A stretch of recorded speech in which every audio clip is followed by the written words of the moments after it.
Shalom. Ada sukacita hari ini?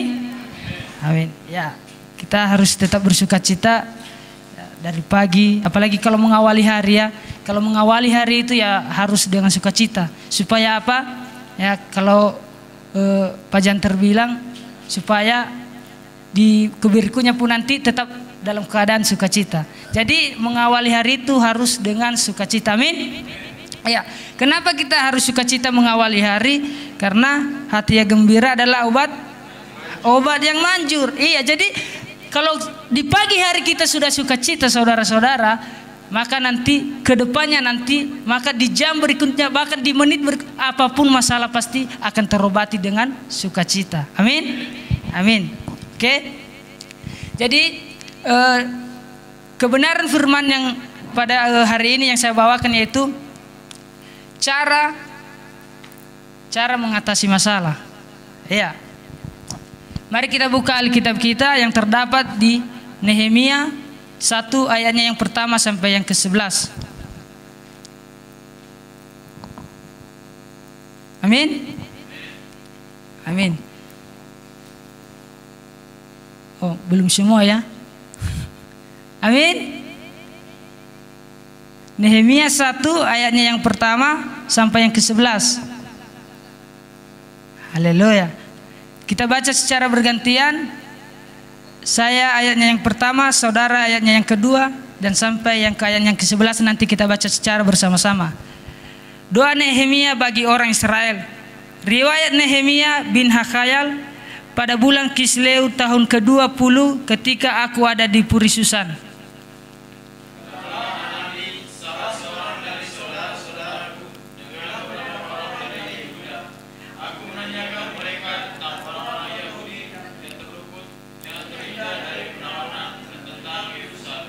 Kata mereka kepadaku, orang-orang yang masih tinggal di daerah sana yang terhindar dari penawanan ada dalam kesukaran besar dan dalam keadaan tercela. Tembok Yerusalem telah terbongkar dan pintu-pintu gerbangnya telah terbakar.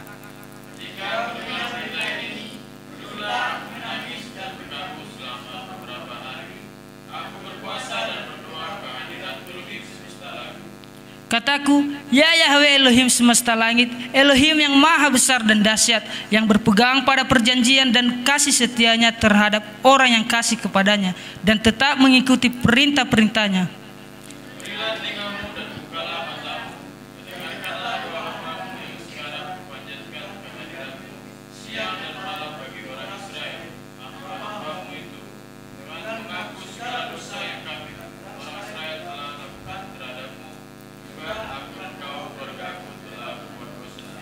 Kami telah sangat bersalah terhadapmu dan tidak mengikuti perintah-perintah, ketetapan-ketetapan dan peraturan-peraturan yang telah kau perintahkan kepada Musa hambamu itu.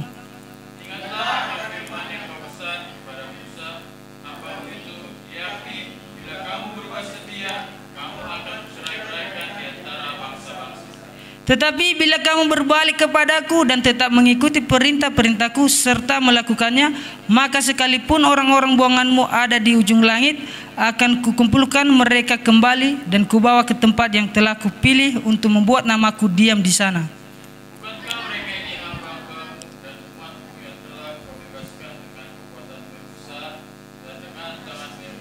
Mari kita baca secara bersama-sama. Ya Yahweh, berilah telinga kepada doa hambamu ini dan kepada doa hamba-hambamu yang rela takut akan namamu, dan biarlah hambamu berhasil hari ini dan mendapat belas kasihan dari orang ini. Ketika itu aku ini juru minuman raja. Haleluya. Jadi tema yang saya bawakan pada kita hari ini, saudara-saudara yang terkasih, yaitu doa yang mengalahkan masalah. Amin. Mari kita sama-sama mengucapkannya, doa yang mengalahkan masalah. Haleluya. Ya, di zaman Nehemia ini saudara-saudara, bangsanya itu telah ditawan oleh bangsa lain. Ya, dia di sini kita lihat bahwa Nehemia di sini dia adalah seorang juru minuman raja seperti di ayat yang ke-11 tadi. Dia seorang yang berhasil. Ya, tapi bangsanya sudah ditawan. Jadi di sini adalah suatu masalah besar kepada Nehemia, bahwa seperti di ayat yang ketiga, Kata mereka kepadaku, orang-orang yang masih tinggal di daerah sana yang terhindar dari penawanan ada dalam kesukaran besar. Iya, kesukaran itu artinya saudara sesuatu masalah, ya. Lawan kata dari suka. Ya, sukar lawan katanya dari suka. Jadi kalau suka berarti itu dalam arti kebahagiaan. Kalau sukar berarti itu dalam hal yang tidak baik. Ya, itu dalam masalah. Kesukaran yang besar berarti dalam masalah besar. Dalam keadaan yang kurang baik gitu. Ya. Jadi dalam kesukaran yang besar dan dalam keadaan tercela. Tembok Yerusalem telah terbongkar dan pintu-pintu gerbangnya telah terbakar. Ya, di sini sudah pasti sangat besar karena sudah sangat besar masalahnya, karena tembok Yerusalem, tembok bangsanya itu sudah hancur, sudah terbakar semua. Ya, kalau kita pikirkan secara manusia, itu mungkin suatu masalah besar bagi Nehemia di zaman itu. Nah, jadi saudara-saudara, di sini kita bisa belajar sama Nehemia, dia tetap berdoa walaupun dalam keadaan susah, dalam keadaan yang terjepit gitu, dalam keadaan yang masalah yang besar itu tadi. Dia mempunyai beberapa cara untuk menghadapi setiap masalah itu. Jadi dia berdoa kepada Tuhan, dia meminta mohon kepada Tuhan supaya Tuhan berbelas kasihan kepadanya. Jadi saudara-saudara, ada beberapa poin yang saya kutip dari Nehemia ini, cara dia berdoa supaya doanya itu mampu mengalahkan sebuah masalah tadi. Nah, yang pertama kita buka saudara, yaitu doa dengan terbeban. Ya, kita lihat Nehemia kalau kita baca di ayatnya yang keempat, ketika aku dengar berita ini, duduklah aku menangis dan berkabung selama beberapa hari. Aku berpuasa dan berdoa kepada hadirat Elohim semesta langit. Iya, kita lihat si Nehemia ini, dia memiliki sikap doa yang merasa terbebani.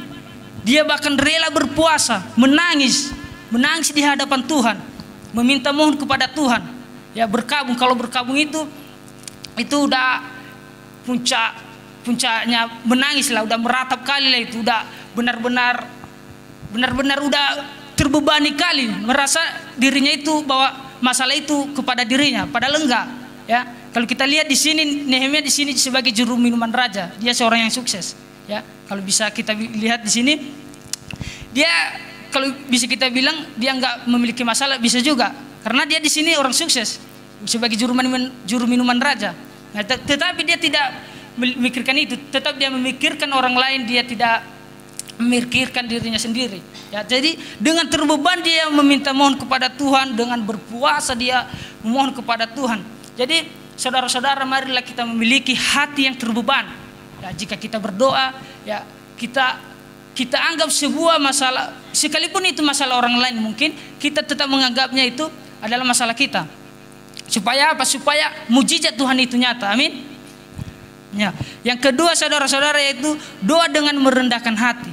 Ya, kita baca di ayatnya yang ke-6, berilah telingamu dan bukalah matamu dan dengarlah doa hambamu yang sekarang kupanjatkan kehadiratmu siang dan malam bagi orang Israel hamba-hambamu itu, dengan mengaku segala dosa yang kami orang Israel telah lakukan terhadapmu, juga aku dan kaum keluargaku telah berbuat dosa.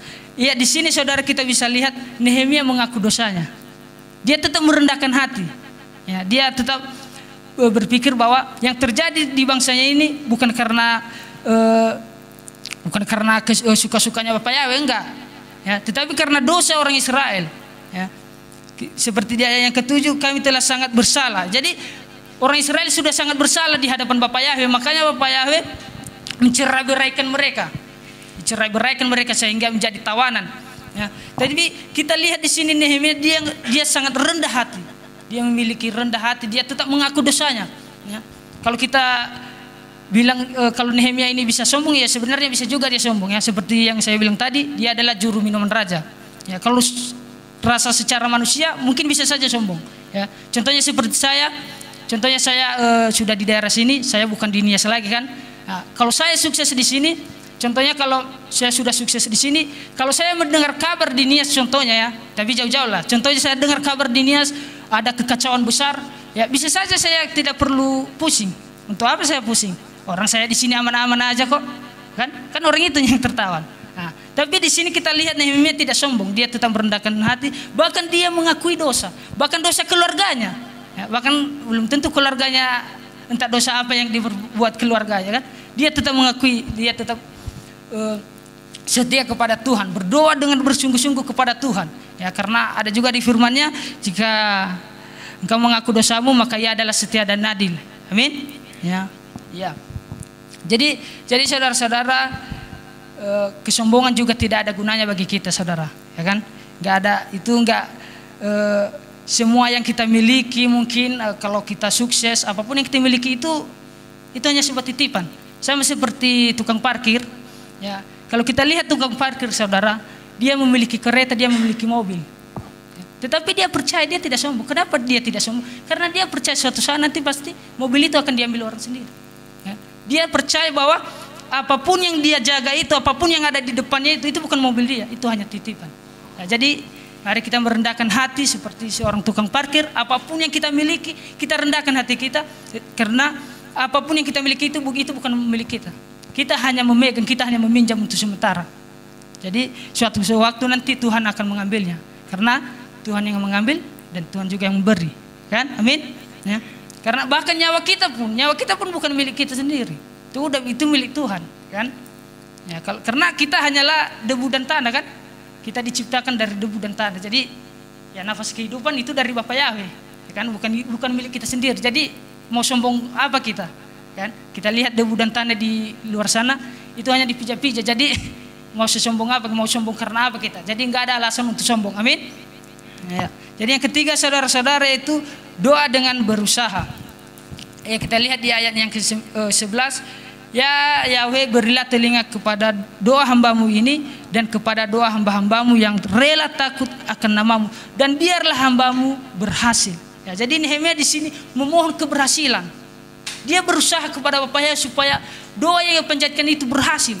Ya, supaya terkumpulkan lagi bangsa Israel, supaya terkumpulkan lagi bangsa-bangsa yang sudah tertawan tadi, bangsanya tadi yang sudah tertawan, yang sudah dicerai-beraikan oleh Bapak Yahweh, supaya dikumpulkan lagi, supaya terbentuk lagi Yerusalem itu, ya kan? Jadi dia di sini dengan berusaha sepenuhnya untuk mencapai yaitu kesuksesan itu. Ya. Tetapi di sini kita lihat, kalau kita baca selanjutnya, di sini Nehemia sudah berhasil dan dia tidak sombong. Jadi itu sikap kita, saudara. Walaupun mungkin kadang kita berdoa sungguh-sungguh kepada Bapak Yahweh, ketika Bapak Yahweh sudah memberikan kita keberhasilan, tiba-tiba kita sombong. Jadi jangan ya, saudara. Ya.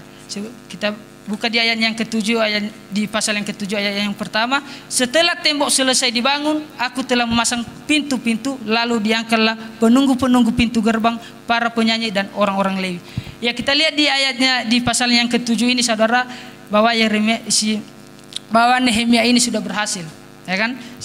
Tembok-tembok yang sudah rusak tadi, yang sudah roboh tadi, pintu-pintu yang sudah terbakar tadi, di situ sudah selesai dibangun.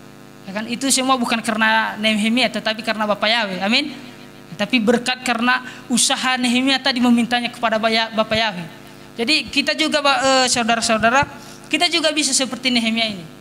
Apapun masalah kita, kalau kita sudah emang benar-benar bersungguh-sungguh kepada Bapak Yahweh, kita pasti akan menerimanya. Ya.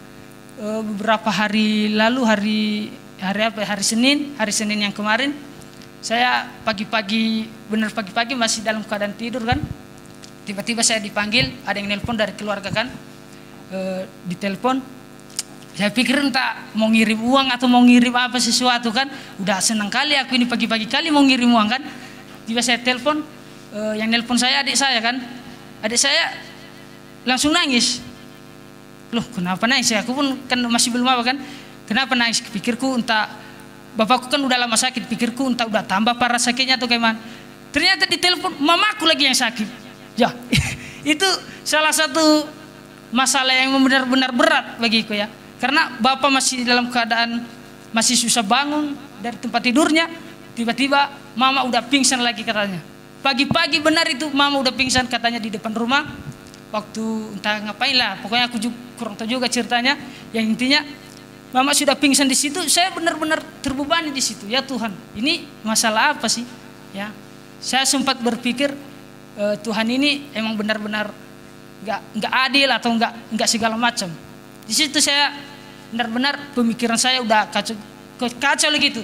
Jadi saya bilang sama adik saya, ya Mau kemana lagi ya, jauh pula kan, kalau bisa entah 1 jam perjalanan masih bisa awak lari-lari kan mencapainya. Ini jauh pula kan. Jadi saya bilang berdoalah, hanya itu jalan satu-satunya. Nah, terus dibilang adikku juga, ya abang juga berdoalah di sana supaya ditolong Tuhan kan.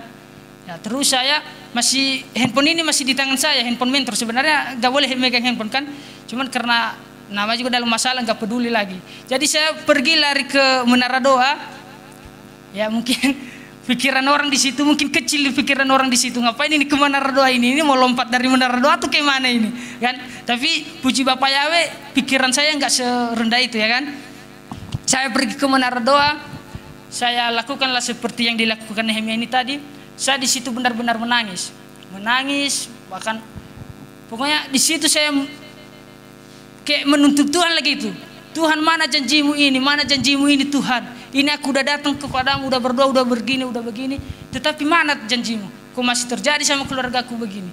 Ya. Setelah saya berdoa dan saya pikirkan, saya enggak tahu entah karena emang Roh Kudus yang menggerakkan atau mungkin karena emang terpikirkanku sendiri. Tiba-tiba saya terpikirkan sebuah dosa saya, ada mungkin dosa yang lama dan sekarang masih juga saya kadang jatuh juga ke dalam dosa itu. Kadang saya bangun, kadang jatuh juga lagi ke dalam dosa itu. Jadi di situ saya langsung memohon kepada Bapak Yahweh, jika Bapak Yahweh menyembuhkan mama saya hari ini, saya tidak akan melakukan dosa itu. Saya di situ benar-benar mengakui segala dosa saya, dan saya bilang jika mungkin karena dosa saudara saya atau mungkin dosa dari nenek moyang saya, mungkin saya putuskan itu hari ini. Di situ saya benar-benar berdoa. Saya mengakui segala apapun dosa saya yang teringat saya akui semua itu di depan Bapak Yahweh. Ya kan? Setelah itu enggak lama kemudian datanglah kawan-kawan dari mungkin pikiran mereka saya mau lompat dari menara, jadi mereka menjenguk saya. Terus mereka bawa saya ke asrama. Terus tiba-tiba ditelepon lagi ya sama adekku. Ditelepon lagi, pas telepon kedua, disitulah saya menerima sukacita yang benar-benar penuh. Haleluya. Di situ adik saya bilang, mama bangun sebelum bangun, mama nyebut nama Tuhan dalam bahasa Nias ya dalam bahasa Nias gitu. Pokoknya mama kayak berdoa gitu, tetapi cepat-cepat. Yang kami dengar hanya terakhirnya aja, hanya nama Tuhan itu aja. Jadi setelah mama sudah selesai itu, tiba-tiba mama bangun, kata mama, kok di sini saya kan? Karena mama udah dibawa ke rumah orang untuk dikusut atau entah kayak mana kan?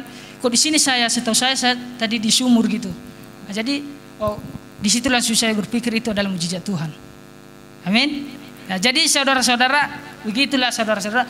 Kalau apapun masalah sebesar apapun itu, baik itu mungkin ada masalah saudara kita yang jauh daripada kita doakan di sini.